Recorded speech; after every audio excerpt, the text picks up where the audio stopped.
최근 점점 지구촌 음식물 쓰레기 공해가 갈수록 심각해지고 있습니다. 올해 유엔 환경계획의 음식물 쓰레기 지수에 따르면 전 세계는 연간 평균 9억 3,100만 톤의 음식물을 쏟아내고 있으며 이 가운데 5억 6,900만 톤은 가정에서 배출되고 있다고 보고되었는데요. 나머지 가운데 2억 4,400만 톤은 음식점 그리고 1억 1,800만 톤은 소매점에서 나오는 것입니다. 가정에서 연간 생산되는 음식물 쓰레기는 1인당 74kg으로 소득이 비슷한 국가들은 쓰레기의 양도 비슷한 것으로 나타나는데요. 지수는 음식물 찌꺼기와 쓰레기가 지구촌 탄소 가스의 세 번째 원인이라는 사실을 보여주고 있습니다. 최근 기상이변으로 생긴 온난화의 주범 중 하나가 음식물 쓰레기라는 것입니다.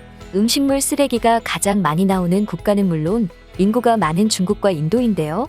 중국의 음식물 쓰레기는 연간 9,160만 톤, 인도는 6,880만 톤으로 추정되고 미국은 이보다 적은 1,940만 톤, 그리고 프랑스, 독일 등은 연간 500만 600만 톤을 배출하고 있습니다. 그런데 우리에겐 너무 익숙하지만 외국인들의 눈에 한국이 매우 낯선 것들이 몇몇 있다고 했는데요. 그중 하나가 쓰레기 분리수거입니다. 한국에서는 플라스틱, 비닐, 종이, 음식물 등을 가정에서 철저히 분리해 내놓지만 전 세계적으로 보면 쓰레기 분리수거가 정착화된 나라는 손에 꼽히고 있습니다.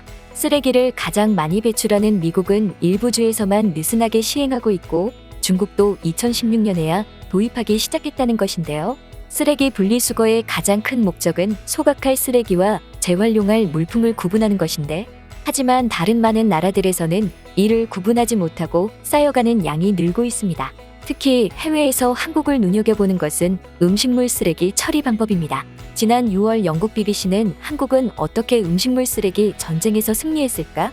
라는 방송을 내보냈는데요. 한국은 1997년 전까지는 대부분 음식물 쓰레기가 매립지에 매장됐다며 당시 썩은 음식은 주요 메탄가스 생산원이었고 메탄가스는 온난화를 가속화했다고 했습니다.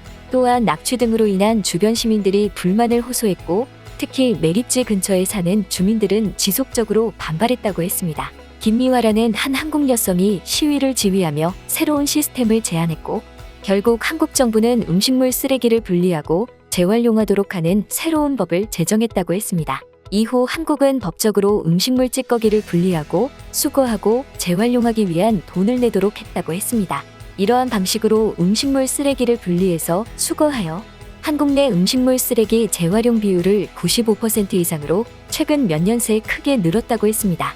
일부 음식물 쓰레기는 비료화 혹은 바이오 연료화를 위해서 보내지고 일부는 음식물 쓰레기를 말려서 닭에게 줄 파우더, 사료가 되기도 했습니다.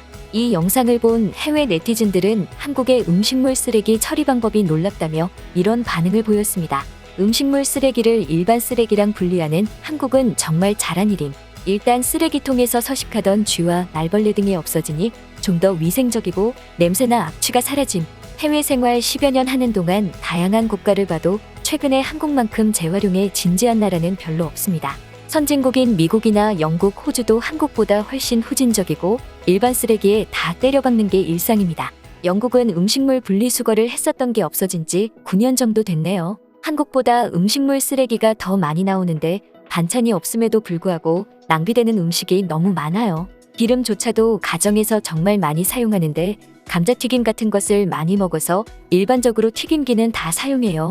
그냥 일반 쓰레기에 섞어서 버려요. 일부 음식점에서 바이오 연료로 사용할 수 있게 사용했던 빈통에 폐식용유를 담아 수거하는 곳이 있기도 하지만 대부분 그냥 버립니다. 정말 한국이 잘하고 있다는 걸 리사이클 쓰레기 다시 사용하는 양을 보면 알 수 있었지만 음식물 쓰레기 처리 과정을 보니 대단하네요. 음식물 찌꺼기를 처리하기 사용한 방식의 결과가 비록 완벽하다고 할 순 없지만 재활용 비율이 95% 인상하는 등 인상적인 결과가 있어서 자랑스럽습니다. 처리 시설의 수익화 등 해결해야 할 부분도 많지만 지속적인 발전으로 음식물 쓰레기에 대한 문제를 지워나가길 바랍니다. 정부가 뭘 하든 항상 투덜거리지만 결국 해내고야만 은 츤데레 국민성. 역시 대한민국 한 번 했다 하면 뭐든지 최고를 선양. 대한민국 존경합니다. 현명한 젊은이들이 또 더 좋은 재활용 시스템을 구축하고 K-에코 프렌들리 제품을 수출할 수 있게 되길 기도합니다. 한국에서 음식 쓰레기 양은 생각보다 많지 않습니다. 웬만큼 잘 사는 나라들 중에서 한국인들만큼 음식이 남는 걸 아까워하는 사람들이 없어요. 총량으로 따지면 미국, 중국에서 벌어지는 음식 쓰레기가 지구 음식 쓰레기 대부분을 차지합니다. 이제 한국인들도 많다 적다 등의 기준을 따질 때 상대적으로 분석하는 눈이 필요합니다. 한국에서 먹어야 할 모든 음식을 다 버린다 해도 중국의 몇몇 도시들의 음식 쓰레기보다 적을 겁니다. 한국만큼 음식 쓰레기 관리가 잘 되는 나라가 없는데 여기서 뭘 또 얼마나 문제라고 따지는 건지?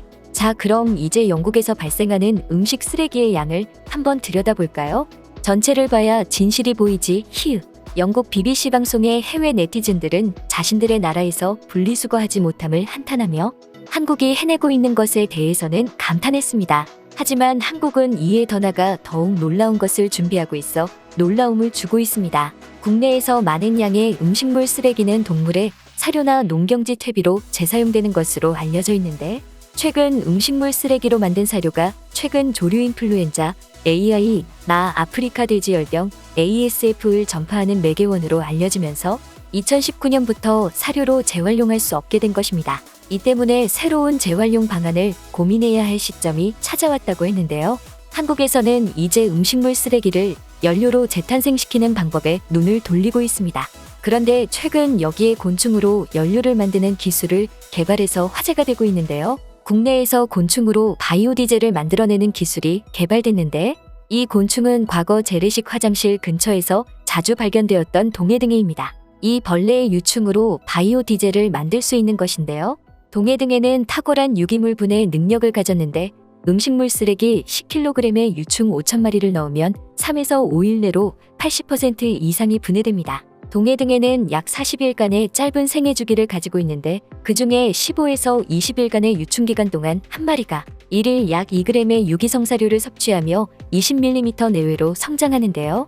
이 유충을 수거 건조 가공하면 동물성 단백질과 지방을 얻게 되는 방식입니다. 이러한 건조산물의 화학적 성분에는 단백질 함량은 55% 내외로 다른 가축 단백질보다 품질 면에서 우수하고 지방 함량은 25에서 30%로 매우 높을 뿐만 아니라 포화 지방산이 65% 내외로 불포화 지방산보다 훨씬 높아 품질 높은 바이오디젤 원료가 되는 것입니다. 한국석유관리원은 연간 550만 톤에 달하는 음식물 쓰레기를 처리하는 데만 약 8천억 원의 비용이 발생하고 이 과정에서 이산화탄소도 885만 톤 발생한다. 면서 이번 연구를 통해 음식물 쓰레기도 처리하면서 친환경 연료도 생산할 수 있게 될 것이라고 말했습니다. 석유관리원 한 관계자는 동해등에는 지방 함량이 높아 바이오디젤로 활용하기 적합하고 14일가량이면 연료 생산에 활용할 수 있을 정도로 성장한다.